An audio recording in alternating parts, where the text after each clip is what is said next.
Hey guys, Sam here with the Film Fan Club. We're finally getting back to our Netflix reviews, talking about episodes 7 and 8 of The Crown, so let's get right to it.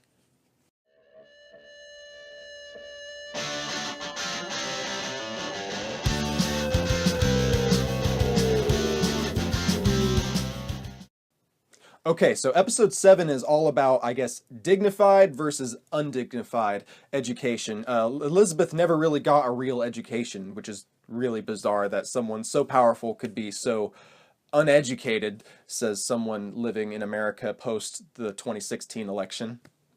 Um, it's she. I worked really hard on that joke. It's really crazy that she's. But no, really, this is based on a real person. She didn't learn math. She didn't learn literature. I'm sure they added a little bit more drama to it. For the sake of the show, they're doing a Netflix show. But it's just weird that she just entirely focused on the British monarchy, British government, what it'll be to be queen, and only being queen, and it really just kind of shows that she's just becoming further displaced from the what it's like to be a normal human, what it's like to be you or me or anyone.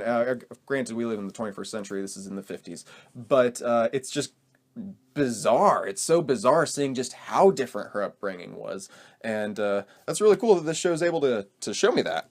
Anyways, she seeks a private tutor. She's starting to she's trying to better herself, which is good. She feels kind of uncomfortable whenever she's around other people that are in government, in the high members of parliament, and she's trying to just get caught up to speed, which is good. I mean, that's good. You want to get caught up to speed. So anyways, but the back to the government that I mentioned, there's a lot of government drama happening. Lascelles is retiring and he's lining up a successor for himself. He's Mustache Dude. I just call him Mustache Dude. I didn't know. I have the subtitles on. I didn't know what his name was until I saw the subtitles. Anyways, so Mustache Dude is retiring and Elizabeth wants a different guy to replace him, and he goes and intimidates that guy, and so it basically tells Elizabeth, you're going to go with the guy that I chose for you, which is really weird because she's the queen. You would think that she would be more you know apprehensive whenever it comes to people trying to walk all over her, but she's also a young person, and I guess there's a lot of sexism in the well, there was a lot of sexism in the 50s for sure, and she's being treated like that, and that sucks. But she's the Queen of England. I would have thought that there was a little bit more respect for the Queen of England and her authority. I guess not. But also, meanwhile, Russian situation is escalating, so there's a lot of stuff for the Prime Minister to deal with, and pressure is mounting on Churchill to retire, especially from some of his closest friends, and the person that they want to replace him is Foreign Secretary Eden, and it's really weird because everyone's kind of bagging on Churchill to retire, and he's like 80, but Foreign Secretary Eden has he's like nearly dying in every scene that I see him. It's so I don't know. I guess that's not public knowledge at the time, and that could be a thing that we see further down the line explored in public. But it's just really weird because I looked it up. Spoilers. I looked it up. Churchill lives to be like 91, and in this he's like 80. He turns 80, and it's really weird that everyone's like, hey, this guy should not be prime minister. This guy because he's nearly dying. This other guy who's nearly dying should be prime minister. What? I have no idea how that works, but okay. I gotta say though, this show has really good cinematography. Whenever they do have, because Churchill has two strokes in episode 7 or 8, and hides it from the Queen, which is really weird. But anyway, anytime that someone's nearly dying or they get all woozy and kind of things go crazy like that, the cinematography is just beautiful. Every single scene, it's amazing. They just have a lot of great long takes where they zoom in, and you could tell that the budget, there was a lot of money put into these episodes. I mean, this is the highest, they had the highest budget. This is the highest budget for a Netflix show. And it really shows just because it's a beautiful thing to watch. I loved watching it. So yeah, Winston's had a couple strokes, and Elizabeth does eventually learn about it in the most cliche way possible. Someone goes to talk to her about something else, and she's like, hey, first I gotta ask you, did you know, or something like that. And he's like, fine, I admit it. Winston had two strokes. And it's like, wait, whoa, he just gave up his boss, just like that, but she's the queen. Finally, someone's respecting the queen. And she debates whether or not to confront him about it, and then she finally gets some sense talked into her from her professor, which is annoying because I would like to see Elizabeth, the Queen of England, be, more, gung-ho about making her decisions and not always be like, oh, I need someone to talk some sense into me, which seems to happen a lot, but it's whatever. It happens. It's cool. I guess. And it just happens a lot because the professor that we've spent an entire episode with finally is like, well, maybe you could do that, you know, whatever. And I mean, she does prove worthy whenever there's a nice back and forth where he's like, oh, well, I didn't know that. Whenever she's talking about Eisenhower, having to meet Eisenhower because they canceled the meeting from the president because of how bad the foreign secretary and prime minister were doing. So I mean, that was pretty crazy. And but I would just like to see Elizabeth do some more. Have some courage, you know? Anyways, in episode 8, there's a lot of anti-British riots going on, and but Winston wants to, I keep calling him Winston as if we're just like on like a first name basis, the dead guy from the biographical show that I'm watching. Anyways, he wants Elizabeth and Matt Smith to go on this I guess, tour of all these countries that they're occupying in their colonial empire, which is really uncomfortable for me to watch because of the politics and everything, and I don't agree with. But whatever, go ahead and just go visit your occupied states. That's cool, and have them, you know, respect you. I mean, I'm sure they have no reason to be mad that you're occupying them. The show does have a lot to say about the monarchy and whatnot. Matt Smith has a great monologue in episode 8 about how the crown is just kind of like a coat of paint over like a rusting door or something like that. It was just amazing. It was a really good. He has some great acting moments like that, and Matt Smith does a really good job. I like him. He's an asshole sometimes though, but you do feel for him. You do feel for him quite a bit. The Queen's mom has allowed Margaret to knight people while she's away, and Margaret's personality just shines through, and it's really weird that I mean, it's not weird because it's just Elizabeth's kind of a bitch. Elizabeth's kind of a bitch because when Margaret, her personality shines through, everyone likes her, everyone's on her side. Then Elizabeth's like, oh, I can't have that.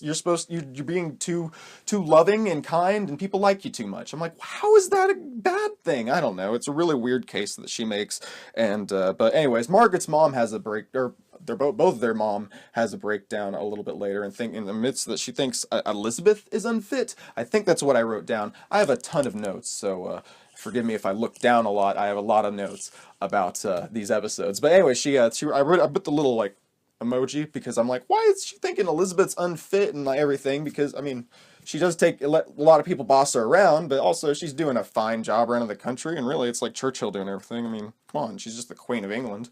But anyways, like I said, Margaret surprises everybody and kills it while taking over. The touring gets to Philip though, and while he's away, and of course this episode or this whole show just has a lot of arguing between Philip and Elizabeth, and it's like they just can't seem to get it right. And which kind of sucks because in later episodes, I already watched episodes 9 and 10, so stay tuned for that review. It's just, I couldn't do it, would have been so long, and I don't have enough time to talk about it all right now, so stay tuned for that. What a tease. Anyways, so, but they do argue so much, Philip and Elizabeth, because I don't know why they just can't get it right, and, oh man, he argues with Elizabeth in front of the filming crew. I guess so it's really awkward because they're like walking out and he's like, why can't you just be a good wife to me and stuff like that, and then there's like a bunch of people filming, so that was kind of uncomfortable. And but anyways, Elizabeth comes back to argue with Margaret, so that's awesome too. It's just really, it always paints a bad portrait of Elizabeth as a person. It seems like but I think that's what they're going for, because they're trying to just show that she's further getting deprived of her connections to the real people in her life, and everything that's she's just becoming just a figurehead more than anything. See what I did there? Well, I mean, I didn't do anything. That's what she is. She's becoming a figurehead more than anything. She's just the Queen of England. She's not even Elizabeth Windsor anymore. And they say that in one of the episodes, and that's very on the nose. But that's what they're going for. So, yeah. Anyways, I'm rooting for Elizabeth to take control one episode, and then getting mad at her for being a control freak in the next episode is what I have written down. It's really weird how this episode doesn't really know how they want to characterize Elizabeth sometimes, because I mean, like in the episode 7, she's letting the man beat her down, and then the next episode she's like, okay, fine, I'm going to take control, I'm going to be a bitch to my sister.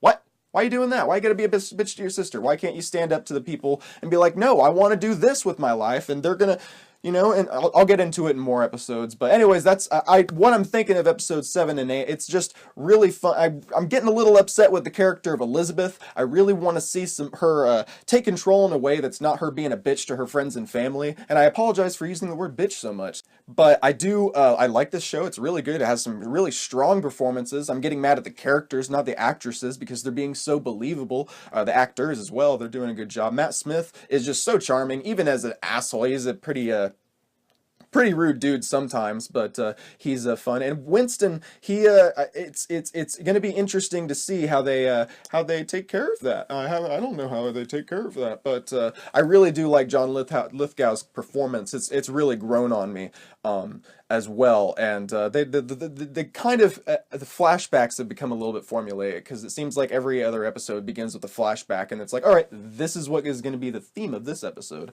So, but at the same time, there's a lot of stuff that runs through, and there's a lot of drama within the family, and it's kind of weird that they kind of keep hinting to this international crisis kind of going on with the Russians and like the people that the foreign minister keeps dealing with, and then the escalation with the conflicts and just the Middle East and etc. like we talk about in later episodes. So it's really weird that all this stuff kind of takes a backseat to family drama. So I'm wondering if they're ever going to kind of maybe just show us more of that stuff. So I don't know. We'll have to see. Anyways, that's what I thought of episodes 7 and 8 of The Crown. It's really, I'm liking it. I'm just, it's just really, these are kind of, it's really cool seeing the wheels turn. And I mentioned in another take of this that I shot this twice, and another take of this that it just kind of seems like this is just like, first world problems. The show. It's just, it's all about rich people being unhappy and I mean, if you like that, I like that sort of stuff. I like the drama of aspect of it, and it's kind of, instead of watching reality TV, I watch this,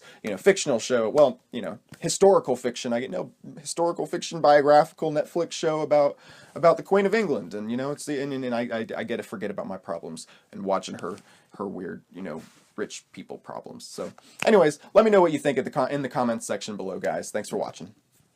If you like this content, make sure you subscribe to my YouTube channel, The Film Fan Club, and follow me on Facebook and Twitter as well, @Samuel D. Carrico. Have a good one.